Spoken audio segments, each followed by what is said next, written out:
쭉 들으셨던 분들은 이 총론 파트 하면은 항상 자신이 있어 해요. 총론 파트는 총론 파트만 그렇다는 얘기예요. 황 총각 일로 와 일로 와. 거기 있으면 나중에 이거 교탁에 가려서 이 밑에가 안 보일 수도 있고 자리는 나를 기준으로 이쪽이 유리한 거예요. 이쪽이. 거기 지금 봐 혼자 떨어져 있잖아. 그렇잖아. 지금 빨리 시간 줄 때 빨리 일로 와 일로 와. 이쪽으로 오는 게 유리해.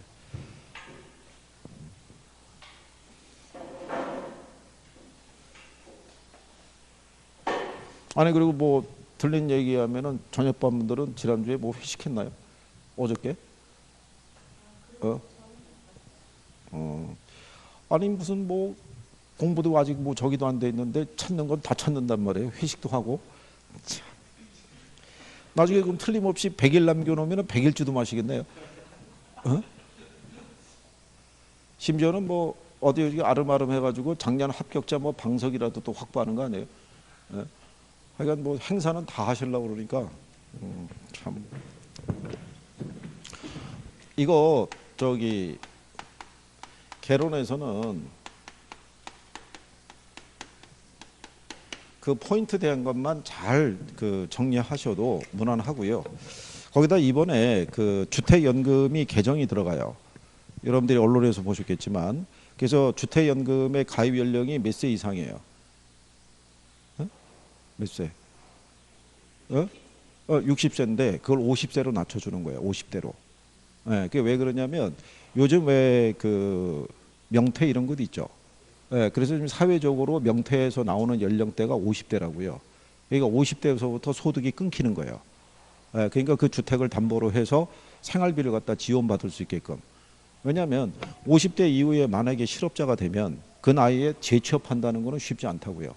그래서 아마 그 연령을 낮춰주는 것 같고, 그 다음에 원래는 그 주택 가격을 판단할 때 시가로 판단했는데 그걸 공시가격으로 적용하는 거예요. 그럼 공시가격을 적용하게 되면 주택연금의 가입 대상 주택의 그 가격이 9억 원 이하의 주택만 돼요. 시가로. 그렇게 되면은 9억 원을 초과하는 주택을 갖고 있는 사람은 해당이 안 돼요. 그죠? 9억 원짜리 주택을 맡기면은 월 한 250 정도의 연금을 받을 수 있어요. 주택연금을. 근데 이걸 공시가격으로 하게 되면 시가가 10억이 넘어가는 주택이 있죠. 그거를 보유한 사람도 해당이 될 수 있는 거예요. 그게. 그리고 원래는 그 전월세를 둘 수가 없어요. 특히 보증금을 수령할 수가 없는데 그게 가능하게끔 또 허용을 해주는 거예요. 그게. 그러니까는 주택연금을 가지고 왜 이런 거 있잖아요. 농지연금 있죠. 농지연금은 그거를 다른 사람에게 임대 줄 수 있어요. 농지는 관리 안 하면 피폐해지니까. 그러면은 농지연금을 받는 사람들은 연금도 수령하고 농지를 임대를 해줘서 발생하는 임대소득도 생길 수 있는데 주택연금은 그게 안 됐다는 얘기죠. 근데 이번에 그것도 허용을 해준다는 얘기예요. 이번에. 그러니까 당연히 한 4월 달쯤 정도가 되면 그게 법이 개정이 될 거라고요. 법 개정이 이루어지게 되면 다시 여러분들에게 고지를 해서 개정된 내용은 반드시 숙지하고 들어가야 되는 거예요. 그게 이게 4월 달 정도니까 6월 달 이후로 만약에 개정이 된 부분이 있으면 반영되지 않을 소지가 좀 커요.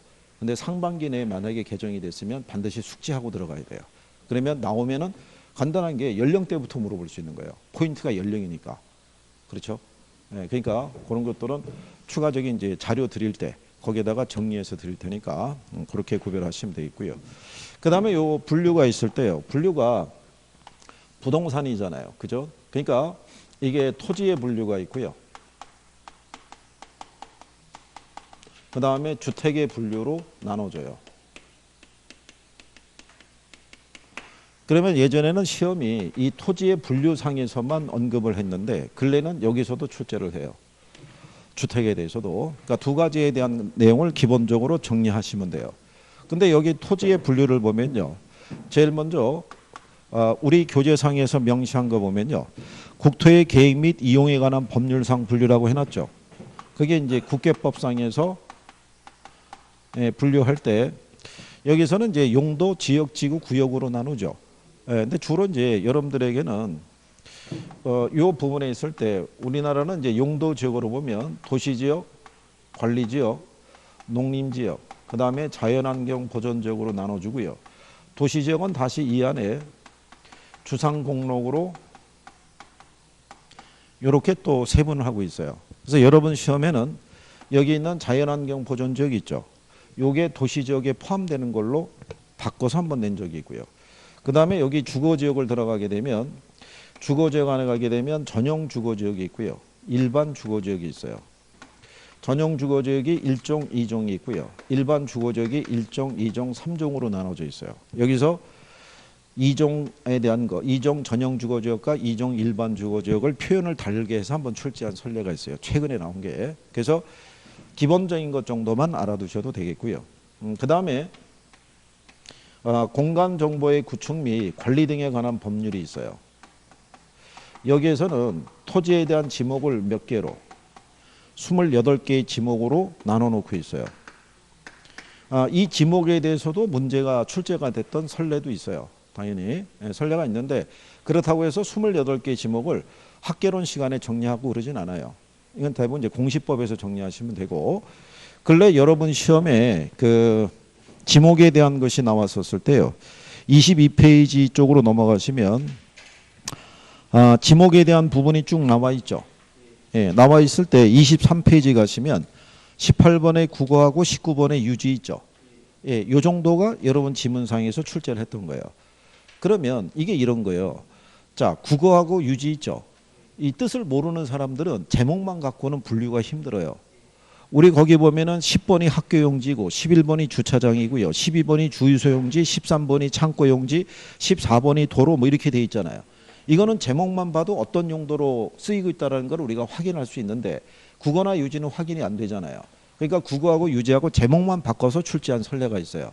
그러니까 국어라는 건 물이 흐르고 있는 이 작은 도랑 같은 거 생각하시면 되고 유지라는 건 물이 상시적으로 고여 있는 연못이나 저수지 같은 거 생각하시면 돼요. 그래서 그런 내용 정도만 여기서는 구별하시면 돼요. 다 정리하실 필요는 없고요. 그 다음에 뒤로 넘어가시면은 나중에 막 여러분들에게 공시법상에서는 이제 뭐 잘 물어보냐면 그 주차장에 관한 부분이 있죠. 예, 주차장에 관한 부분을 이제 그런 거 이제 물어볼 수 있고, 근데 이제 가끔 또 착각하는 게 뭐냐면 여기 지목상에서는 종교용지예요. 그렇죠? 근데 사찰용지 이렇게 들어가면 틀리는 거예요. 종교용지라고 명시를 해야 돼요. 그죠? 예, 그런 거 몇 가지 정도만 나중에 이제 시간이 지나면 자연스럽게 구별할 수 있을 거예요. 이게 이제 법령상에서 얘기고요. 그 다음에 이제 25페이지 가시면 상단에 부동산 이용 활동상의 분류라고 해놨죠. 예, 거기다 별표하시는 거예요. 그러니까 여러분 시험에 주로 나오는 거는 이 부동산 활동상의 분류다라고 생각하시면 돼요. 그렇죠? 아까 여러분들이 부동산 활동이라고 배워왔죠. 부동산을 대상으로 거래하거나 투자하거나 개발하거나 이럴 때, 그죠? 그러면 부동산을 거래하는 과정에서 이 토지가 어떤 성격을 갖고 있다는 정도는 알아야 될 거 아니에요. 그렇죠? 그래서 가끔씩 여러분들에게 내는 거예요. 그래서 맨 처음에 나오는 게 대지가 있고요.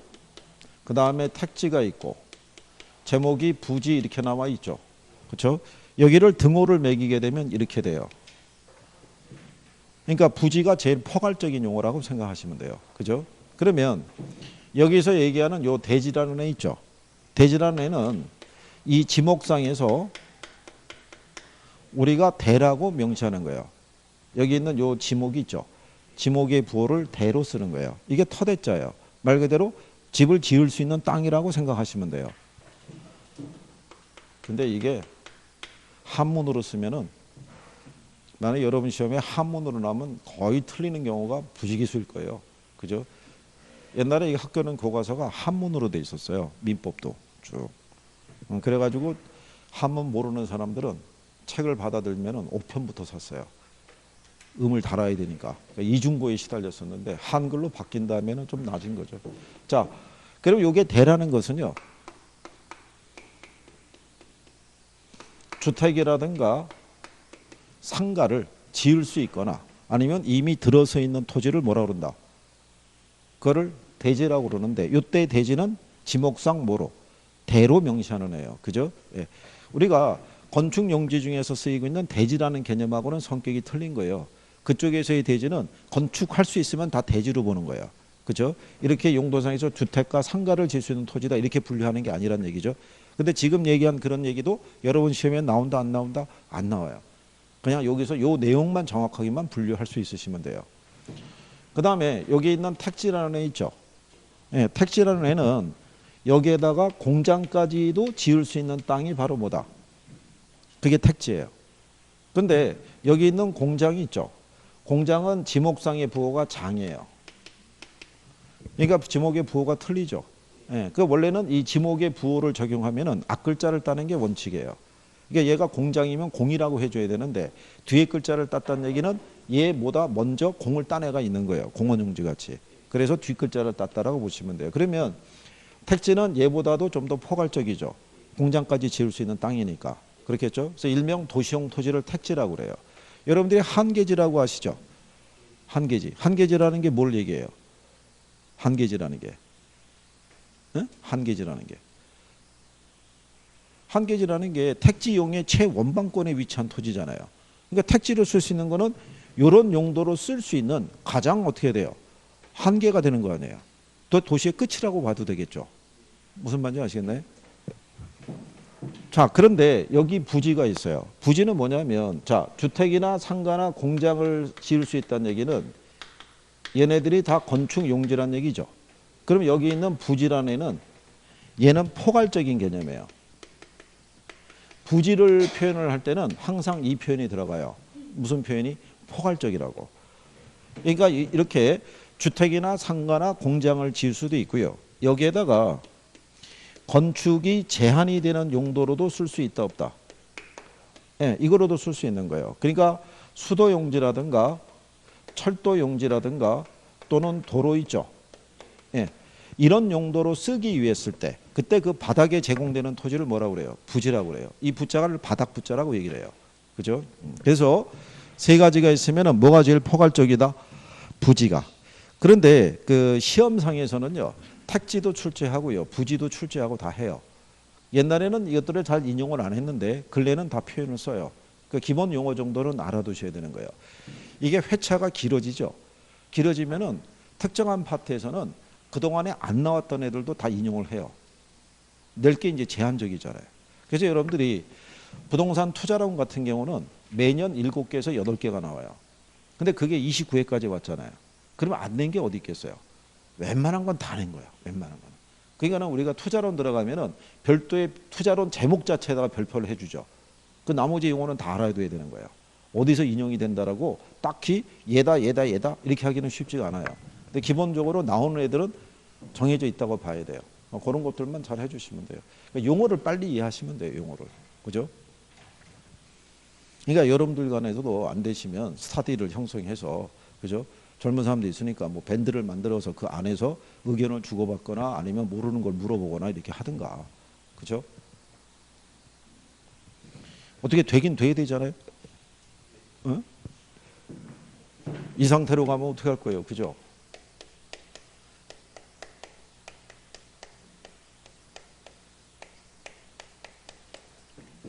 자, 그 다음에 그 밑에 보면 후보지하고 뭐가 있어요? 이행지라고 되어 있어요. 그러면 후보지가 있고 이행지가 있으면 얘들을 일단 기본적으로 구분하는 거는요. 후보지가 조금 더 넓은 의미예요. 얘가. 그러니까 얘는 용도 지역 간에 용도 전환 중인 토지를 우리가 후보지라고 그러고요. 이행지라고 그러면 용도 지역 내에서 용도 변경 중인 토지를 뭐라고 그런다? 이행지라고 그래. 그럼 얘는 지역 간에 전환되고 있다는 얘기고 얘는 어디서? 지역 내에서.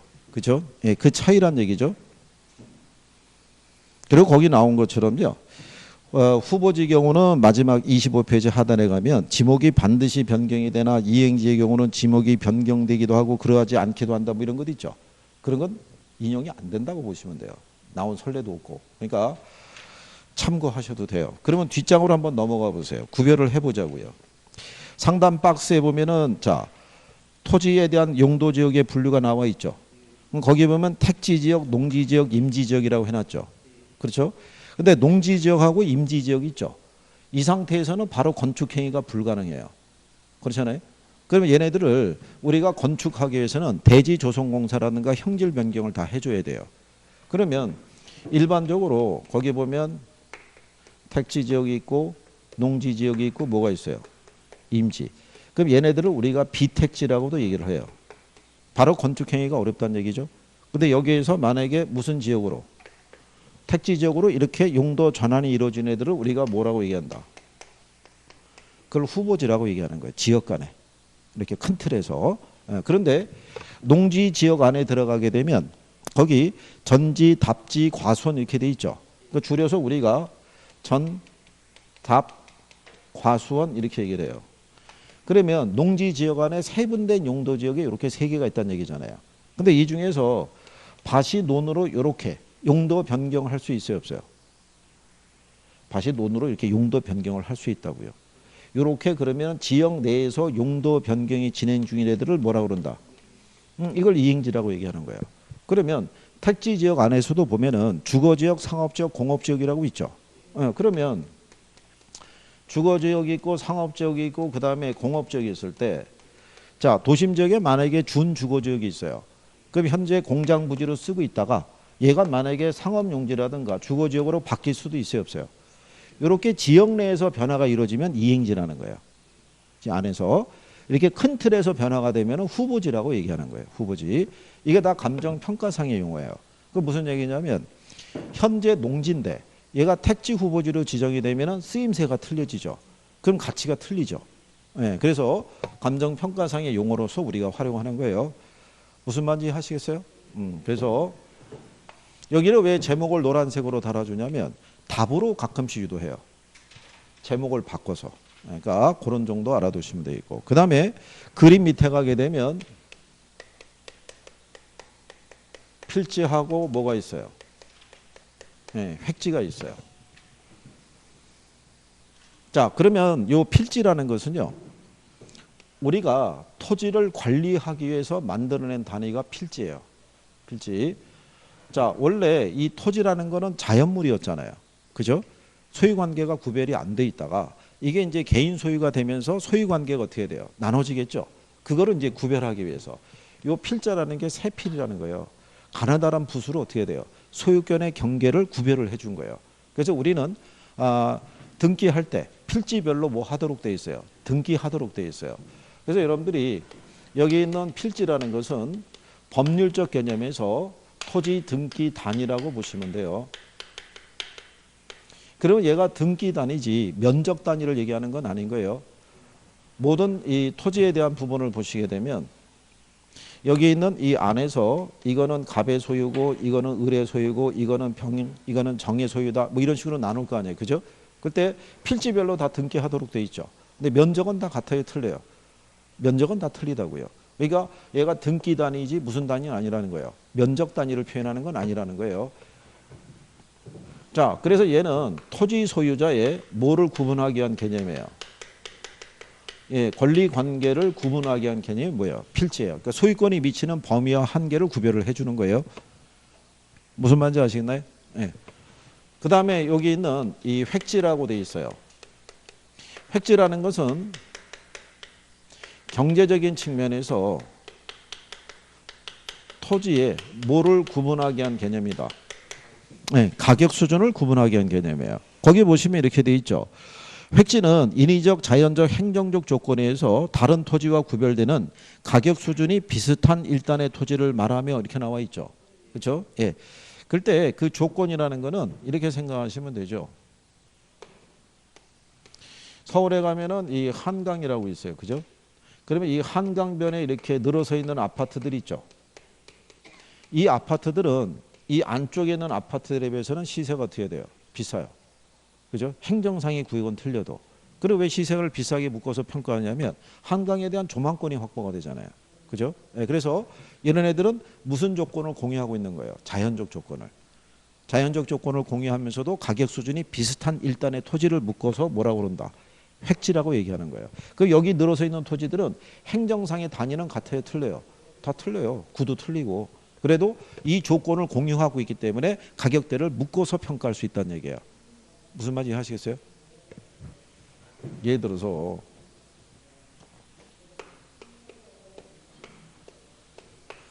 여기 만약에 시청역이 있잖아요. 시청력이 있어도 행정상의 단위는 서로 다를 수 있어요, 없어요? 다를 거 아니에요. 동이라든가 이게 틀릴 거고. 그런데 역세권이라고 법에서 명시된 거는 역으로부터 반경 1km 지점이에요.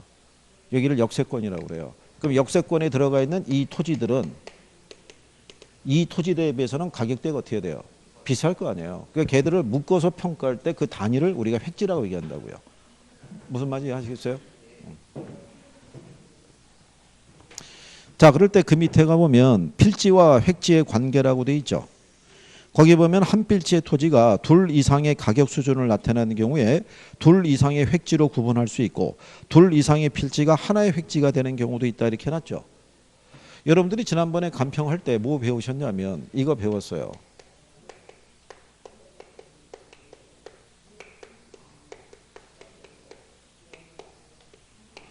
개별물권 기준 원칙이라고 배웠죠.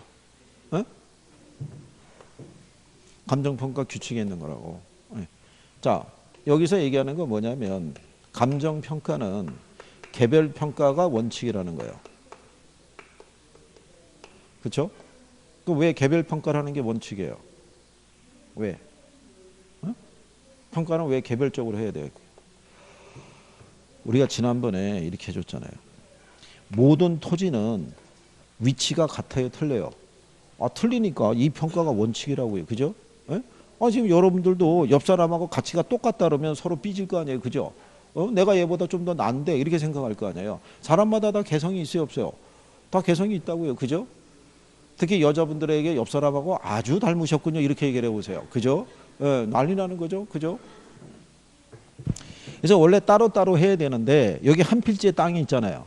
그죠? 예. 그러면 한 필지의 땅이 있는데 쓰임새가 틀린 거예요. 이 앞에 도로가 이렇게 지나고 있는데 도로 전면은 상가로 쓰고 있고요. 이면은 뭐로 쓰고 있는 거예요? 주택으로. 그러면 한 필지에 2개 이상의 획지가 놓여져 있는 거잖아요. 그럴 때는 무슨 평가하는 거예요? 그럴 때는 구분 평가해야 될 거 아니에요. 상가로서의 가치와 주택이 들었을 때의 가치가 같아요, 틀려요? 아, 틀리잖아요. 그러니까 거기 뭐라고 해놨어요? 한 필지가 둘 이상의 획지가 되는 경우 무슨 평가를 할 수 있다? 구분 평가할 수 있다라고 명시해놨잖아요. 그 다음에 둘 이상의 필지가 하나의 획지가 될 때는 일괄 평가를 할 수도 있다 이런 얘기죠. 그럼 그건 무슨 얘기냐면 여기 4개 필지가 있어요. 이렇게 4개 필지가 있는데 4개 필지가 하나의 공장 부지로 제공이 되고 있어요. 그럼 얘네를 따로따로 평가할 일이 없잖아요. 용도가 다 공장용으로 쓰고 있으니까. 그러면 이럴 때는 그냥 일괄 평가한다 이런 얘기예요. 무슨 말인지 아시겠어요? 그러니까 둘 이상의 획지가 하나의 필지로 쓰일 때 있죠. 그럴 때는 그냥 무슨 평가한다는 거예요? 일괄. 그럼 뭐가 설명하는 거예요? 제목이 설명해 주잖아요. 어? 제목이. 그러니까 일괄이라는 건 그냥 하나의 단위로 그냥 묶어서 평가하겠다는 거예요. 그죠? 여러 개의 필지가 이렇게 구성이 돼 있더라도. 그러니까 이게 용어를 듣고 나중에 여기서 수업을 할 때 이해가 되면 관계가 없는데 이해가 안 되면 이거 아까 별표하고 들어온 거잖아요. 그러면 집에서 인강을 볼 때 이 파트를 찾아서 다시 한번 설명을 들어야 되는 거예요. 계속. 들어서 이해가 되면 넘어가는 거고 이해가 안 되면 체킹했다가 저를 볼 때 물어봐야 되는데 제가 일주일마다 한 번밖에 안 오잖아요. 그 여러분 간에 토의를 해야 된다고요. 누가 설명 좀 해달라고. 이게 뭐예요? 그러면 그 사람을 가르쳐 주는 때 내 실력도 늘어나는 거예요. 그죠? 그리고 요즘은 남아서 공부 좀 하라는 말도 무서워서 못 하겠어요. 남아서 공부하라고 그러면 그때부터 안 나오는 거야. 그렇잖아요.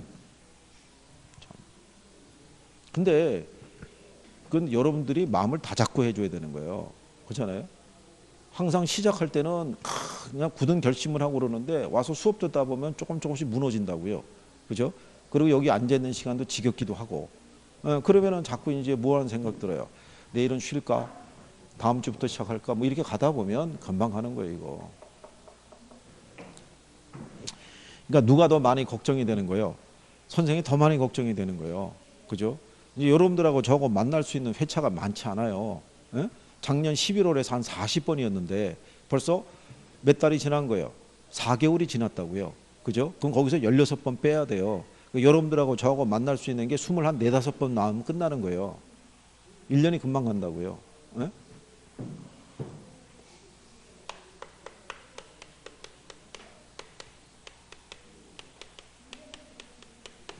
자, 거기 그 밑에 가면 나지하고 건부지라고 해놨죠.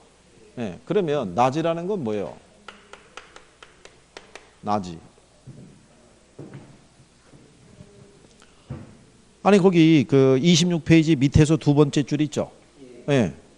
자, 나지란 토지의 건물 기타의 정착물이 없고 지상권 등 토지의 사용 수익을 제한하는 사법상의 권리가 설정돼 있지 아니한 토지를 뭐라 그런다? 그걸 나지라고 얘기하는 거예요. 나지. 그죠? 우리나라의 모든 전체 국토공간은 공법상의 용도, 지역, 지구, 구역의 적용을 다 받아야 안 받아요? 다 받는다고요. 그러니까 공법상의 적용은 모든 토지가 동일하게 적용되는데 사법상의 제약이 설정돼 있는 토지도 있고 그렇지 않은 토지도 있어요, 없어요? 있을 거 아니에요. 그래서 사법상의 권리가 설정이 안 돼 있는 토지라고요. 지상권이나 저당권이나 이런 제약이 있다 없다? 없다고요. 그러니까 사적인 부분은 깨끗한 토지라고 생각하시면 돼요. 그렇죠? 그래서 거기 27페이지 가면 맨 상단에 이렇게 놨죠. 나지란 건물 기타의 정착물이 없으면서 공법상의 제한은 받지만 사법상의 제한은 받지 않는 토지를 뭐라 그런다? 그걸 우리가 나지라고 얘기하는 거죠. 그렇죠?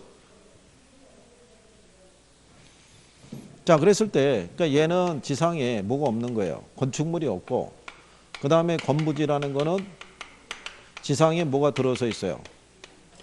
건물이 들어서 있잖아요. 아까 여러분들이 복합부동산이라고 배웠죠. 네, 그 용어상에서 건부지라고 얘기하는 거예요. 건부지라고. 네, 그랬을 때 거기 건부지 안에 가게 되면 건부감가라는 게 있고 건부진가라는 것이 있죠. 네, 우리 지난번에 이제 설명해 드린 거죠. 그죠? 건부감가라는 건 무슨 의미겠어요? 건부감가라는 건. 자, 우리가 지난번에 얘기했었어요. 시장성을 기초로 하게 되면 일반적으로 나지가 건부지보다 시장성이 좋다라고 얘기했어요. 그죠? 네. 왜 나지가 건부지보다 시장성이 좋아요? 왜? 아니 이거 하면 얘가 있으면 얘는 이게 가능하잖아요.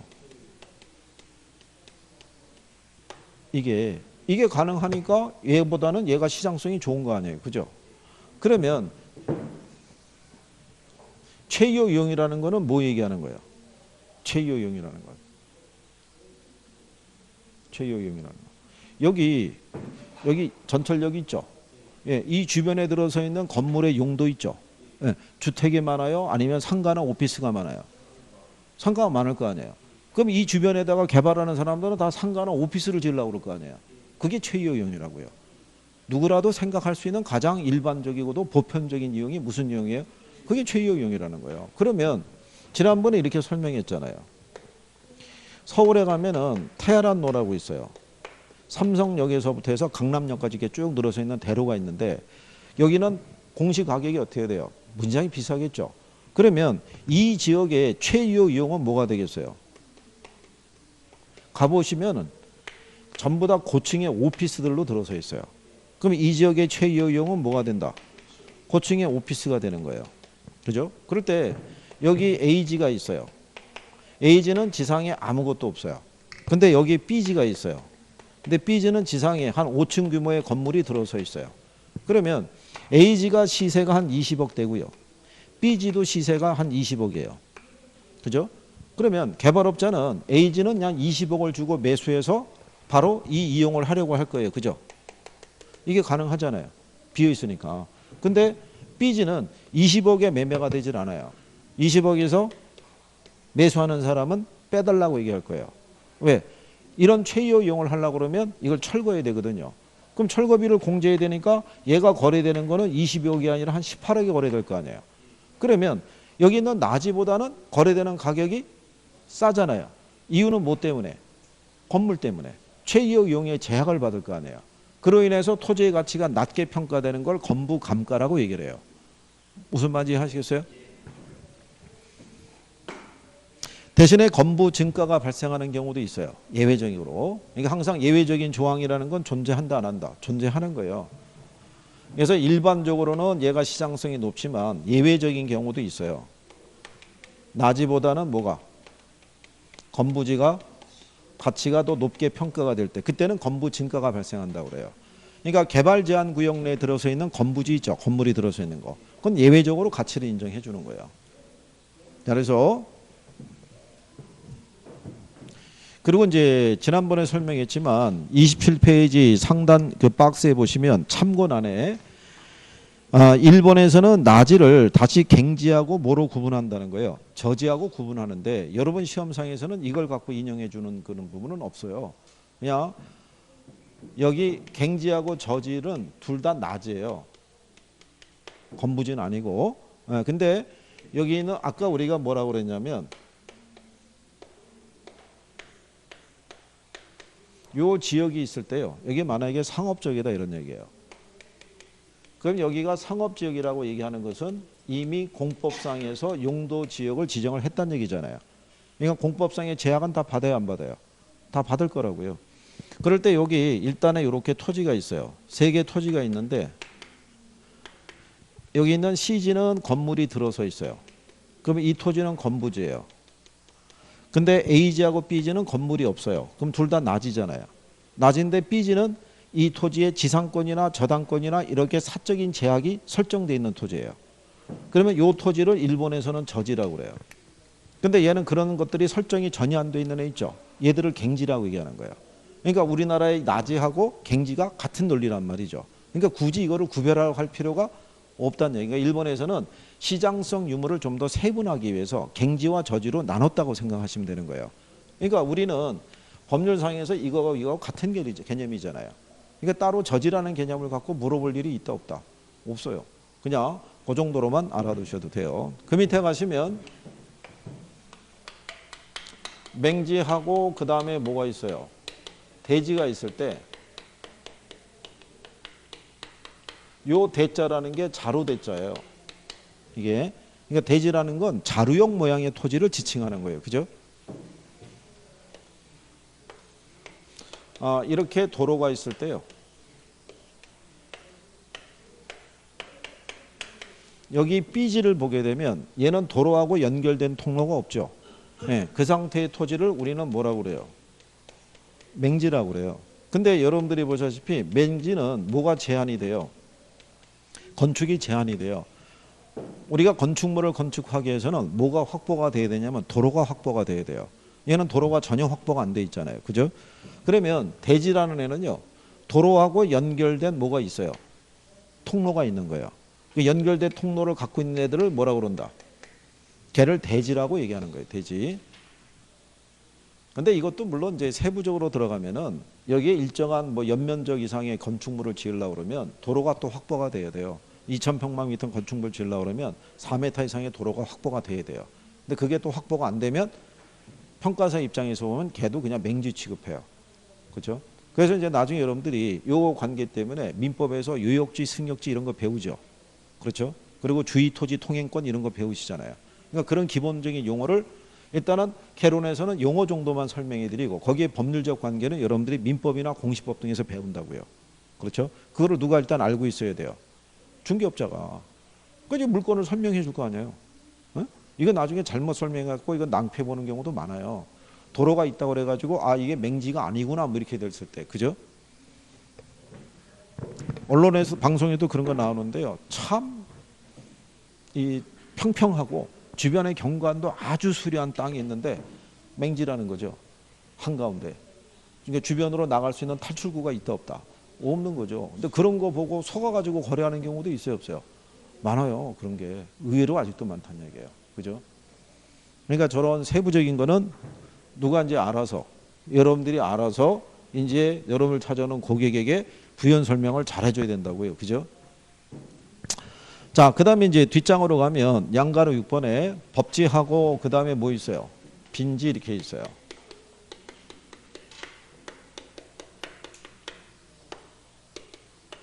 자, 이게 법지라는 것은요. 법적으로 뭐는 인정이 돼요. 소유권은 인정이 되는데 경제적인 실익이 있죠. 이거는 존재하지 않는 토지를 법지. 빈지라는 거는 다른 말로 뭐라고 얘기를 해요? 이게 바닷가로 이제 표현하는 거죠. 소유권은 인정이 안 되는데 경제적 실익은 얻을 수 있는 토지를 뭐라고 그래요? 그걸 빈지 이렇게 얘기를 해요. 자, 만약에 우리가 토지를 매입하다 보면 약간 경사진면까지도 포함해서 토지 매입할 수도 있죠. 그러면 자기가 매입한 토지를 기준으로 해서 뭐를 짓고 싶은 거예요?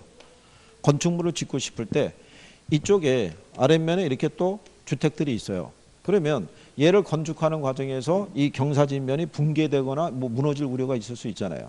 그러면 건축법에 의해서 여기 석축이나 옹벽을 대도록 돼 있다고요. 그러면 이 사람이 토지를 매입했을 때는 이 경사진면까지도 다 매입한 거 아니에요. 그럼 나중에 공시법, 지역법에 의해서 토지 소유에 관한 경계를 측정을 할 때는 여기까지 인정해 준다고요. 경사진면까지 포함해서. 근데 경사진면을 활용해서는 경제적인 이득은 기하기 어렵겠죠. 네, 이 상태의 토지를 우리가 법지 또는 법면 이렇게 얘기를 해요. 근데 여기 있는 빈지 같은 경우는 알기 쉽게 해서 바닷가 있죠. 해수욕장 설치하고 이런데 거기는 공유수면관리법에 의해서 개인 소유의 토지를 소유권 인정해 준다 안 해준다? 안 해주는 거예요. 내가 가봤더니 그때 누가 거기다가 뭐 지어가지고 뭐 하고 있던데 그거는 불법 건축물이라고 보시면 맞는 거예요. 그러니까 이게 썰물일 때가 있고요. 밀물일 때가 있을 때 썰물이 되면 이렇게 쭉 빠져나가죠. 그럼 여기 드러난 애들이 개펄 있죠. 걔들은 우리가 간석지라고 얘기하고요. 일반적인 그 위에 있는 얘들을 다 뭐라고 그런다? 빈지, 바닷가라고 얘기를 해요. 그래서 여름이 되면은 왜 해수욕장들이 설치가 되잖아요. 그거는 그 사람들 개인 소유가 아니죠. 그 한철에 입찰 받아갖고 지자체에서 어떻게 돼요? 일시적으로 사용 허가를 내준 거죠. 그게 그런 경우를 구별하시면 된다 이런 얘기죠. 여기서 법지는 그 시험상에서 인용을 했고요. 빈지도 한번 등장한 적은 있는데 빈지 개념으로 나온 게 아니고요. 포락지를 빈지로 제목만 바꿔서 한번 출제한 거예요. 그게. 그다음에 이제 그 밑에 있는 유유지, 휴안지, 뭐 공안지 이렇게 돼 있는데 걔들은 지난번에 이렇게 묶어서 설명했어요. 그죠? 휴안지가 있고 그다음에 뭐가 있을 때 유유지 이렇게 돼 있을 때 쉴 휴자가 앞으로 나오면 정상적으로 가을에 추석 끝나면 농지 쉬게 해주죠. 정상적으로 쉬게 해주는 애고 쉴 휴자가 뒤로 빠지면은 비정상적으로 놀리는 토지라고 생각하시면 돼요. 그럼 그걸로 구별할 수 있어요, 없어요? 그걸로 구별할 수가 있죠. 그래서 유유지는 바람직하지 않게 놀리는 토지 말한다고 돼 있죠. 근데 휴안지라는 거는 지력의 회복을 위해서 정상적으로 일정 기간 휴耕하는 토지를 말한다 이렇게 돼 있죠. 경제가 쉬는 거죠. 그래서 우리가 이 겨울철이 되면 농지를 어떻게 해야 돼요? 이용하는 데가 없잖아요. 다 쉬게 해주잖아요. 인삼밭도 마찬가지예요. 인삼을 우리가 채취하고 나면은 인삼밭의 지력을 회복시키기 위해서 한 2, 3년은 또 묵혀놓는다고요. 그게.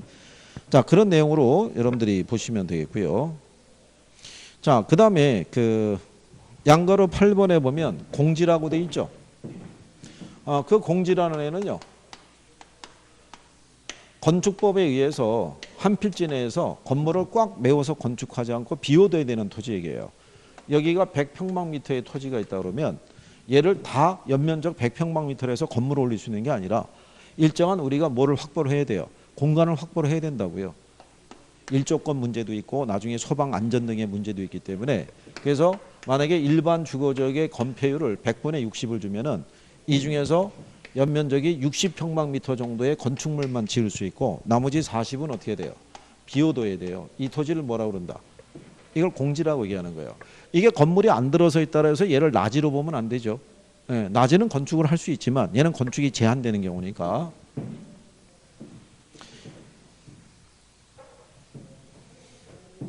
자, 그 다음에 이제 보시게 되면은 포락지라고 돼 있어요. 얘도 시험에서 25회 이후로 한 2번 등장을 했었어요. 그럼 얘도 왜 등장을 하냐면 포락지라는 제목만 갖고는 무슨 형태의 토지인지를 알 수가 없어요. 그래서 내준 거예요. 이렇게 수로가 흐르고 있을 때 수로 주변에 이렇게 논들이 있었어요. 근데 여름에 장마가 심해지면서 지금은 물이 넘쳐 흘러서 물이 흐르고 있는 땅으로 바뀐 거. 그 토지를 뭐라 그런다? 포락지라고 얘기를 해요. 포락지라고. 그럼 원래는 여기 지금 물이 흐르고 있는 땅이라는 거는 개인 토지 소유자의 소유권이 미치는 범위였는데 지금 물이 흐르는 땅으로 바뀌었죠. 이거 3년 이내에 성토하지 않으면 소유권이 상실이 돼요. 근데 그런 내용은 학계론에 안 나와요. 무슨 말인지 아시겠나요? 그냥 뭐만 알고 있으면 되는 거예요. 포락지라는 게 어떤 용어다 이런 정도만 알고 있으면 되는 거예요. 그리고 나중에 이런 세부적인 거는 공법이라든가 공시법이나 이런 데서 또 배워요. 그죠? 그러니까 개론에서 뭐 그 정도를 인용하거나 물어보진 않아요. 그다음에 그 선화지라고 돼 있죠. 예, 선화지는 제목을 갖고 유추하면 되죠. 고압선 아래에 있는 토지를 우리가 뭐라고 그래요? 예, 선화지라고 그래요. 그래서 통상 선화지는 감가를 하는 경우가 대부분이죠. 이용상의 제약이 있으니까. 고압선이 이렇게 흐르잖아요. 밑에 있는 토지를 뭐라고 그런다? 선화지라고 이래요. 그래서 이게 한전에서는 지상에서부터 30에서 70m 사이에 구분 지상권을 설정을 하고 이 전선을 고압 전선을 설치를 하는 거죠. 그러기 위해서는 여기 있는 토지 소유자들의 뭐를 받아야 돼요? 돈 다 받아야 돼요, 이거. 그리고 보상도 해줘야 돼요. 그리고 한전은 여기에다 등기도 하죠. 이거 간혹가다 한전에서 깜빡이고 이거 등기 못할 때가 있어요. 예, 그러면 난리 나는 거죠, 이제. 소유자는 뭐 이미 다 했는데. 그래서 선화지는 일반적으로 뭐를 주는 게 대부분이다. 감가 주는 경우가 대부분이다. 그 다음에 11번에 보면 소지라고 해놨죠. 예. 이 소자라는 거는 그 실소자예요.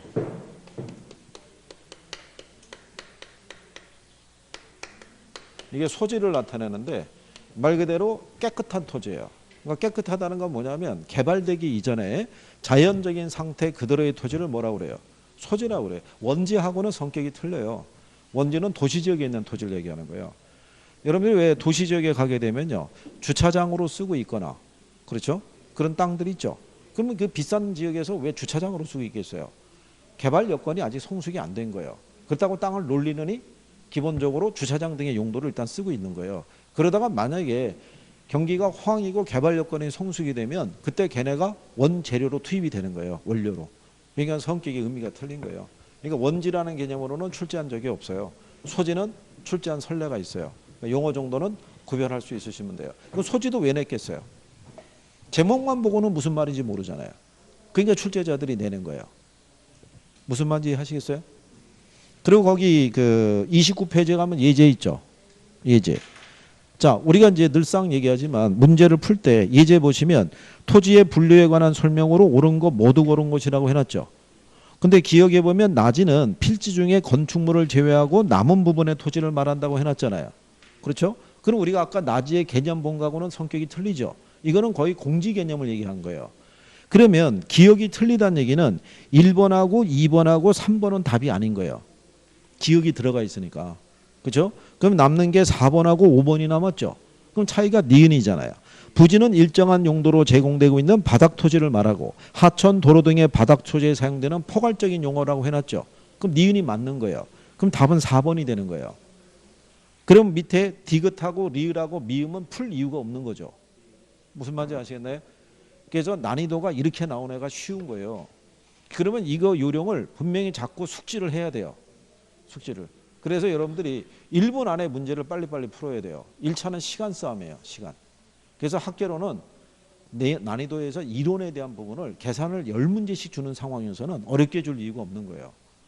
난이도에 대한 거는 계산 문제가 다 잡고 있는 거니까 일반 이론은 평이하게 준다고요. 그러니까 어느 정도만 접근이 되면은 점수를 쉽게 딸 수 있어요. 근데 민법은 5개의 지문을 다 확인을 해야 되죠. 그렇잖아요. 그러니까 민법은 딱 보고 얘가 답이다 이런 건 안 나온다고요. 근데 개론은 탁 보면 얘가 답이다 이렇게 찍을 수 있는 문제도 줘요. 그러니까 그런 것들을 잘 정리할 수 있으시면 돼요. 그래서 그리고 제목을 바꿔주고 이런 것 있죠. 그냥 기본적인 말 하시면 돼요. 거기 박스 안에도 보면은 자 리을을 보면 필지는 하나의 지번이 붙는 토지의 등록단이라고 해놨죠. 맞는 편이잖아요. 근데 미임을 가게 되면 후보지는 인위적, 자연적, 행정적 조건에 따라 다른 토지와 구별되는 것으로 가격 수준이 비슷한 일단의 토지 있죠. 걔는 후보지가 아니라 뭐였어요? 획지였다고요. 이렇게 제목만 바꿔서 내는 거예요. 틀리기도 쉽지 않죠. 공부 좀 하면. 그 다음에 뒷페이지 넘어가면 건물의 분류라고 돼 있는데 그거는 그냥 참고하셔도 돼요. 거기 보면은 용도에 따라 건축 양식에 따라 건축 구조의 형식에 따라 이렇게 구분하죠. 예. 그 종류를 여러분들에게 물어보진 않고요. 다만 거기에 따라서 건물의 가치는 틀려져요. 구조를 뭐로 지었냐에 따라서. 그리고 나중에 여러분들이 중개 계약서 쓰죠. 거기 하면 건물의 구조 뭐 이런 걸 다 써요. 기본적으로 어떤 형태로 돼 있다 이런 것들이. 그때 그거 쓰려고 그러면 어떤 구조로 돼 있다는 표현 정도는 누가 알아야 돼요. 중개업자가 알아야겠죠. 그런데 중개업자들도 표준 그 계약서 서식이라는 게 있기 때문에 기본적인 건 다 정리가 돼요. 그 우리는 옆에 가시면은 주택의 분류라고 돼 있죠. 예. 이 주택의 분류라는 게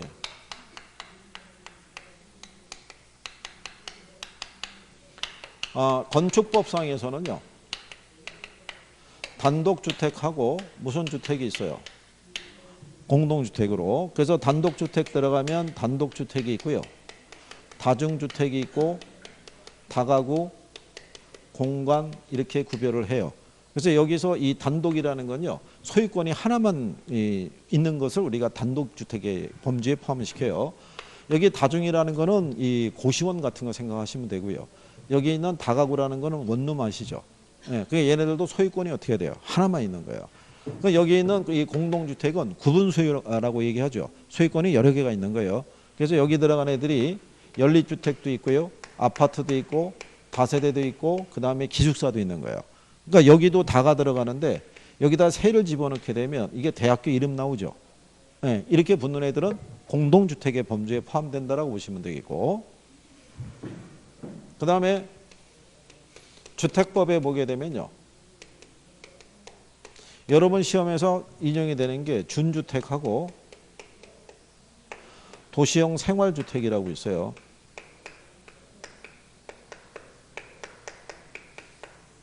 이 도시형 생활주택도 공동주택이에요. 여기는. 근데 다만 규모가 얘네들은 국민주택 규모 있죠. 국민주택 규모라고 보시면 돼요. 그걸 초과하진 않아요. 그죠? 그래서 전용 면적이 85평방미터 이하니까 평형으로 따지면 25평 이하라고 생각하시면 될 거예요. 그죠? 그래서 얘네들도 시험상에서 인용 정도는 해줘요. 그래서 그 정도는 여러분들이 구별할 수는 있으셔야 된다 이런 얘기죠. 우리 교재상에서는 어떻게 한번 출제를 했냐면요. 35페이지 한번 가보세요. 35페이지 가시면 하단에 6번 문제 있죠. 예, 6번에 보시면 5번 지문에 도시형 생활주택은 350세대 미만의 국민주택 규모로 대통령령으로 정하는 주택으로 단지형 연립주택, 단지형 다세대주택, 원룸형 주택 등이 있다라고 해놨죠. 여기 있는 이 도시형 생활주택은요. 규모가 2세대 이상 300세대 미만이에요. 근데 350세다라고 해서 틀리게 준 거예요. 이게. 그리고 얘가 공동주택이면서도 얘는 분양가 상한제를 적용을 안 받아요. 그죠? 예. 그래서 그 내용으로 여러분들에게 출제를 해준 거예요. 그러니까 여기 있는 이 준주택도 마찬가지죠. 예. 그 주택 외에 그 예를 들어서 건물로서 우리가 인식하는 애고 얘도 규모는 무슨 규모? 국민주택 규모예요. 그래서 얘를 갖다가 공급을 할 때 어디에 지원을 받을 수 있어요?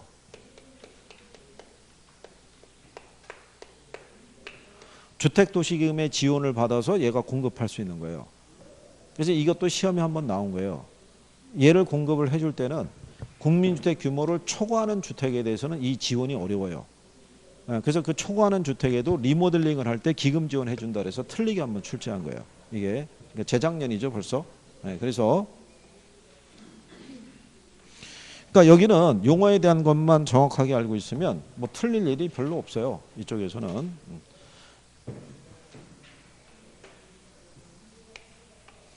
그러면 여기 있는 애들도 우리가 때 지문이라든가 문제 줄 때 딱 내줬다 안 내줬다 다 해주는 거예요.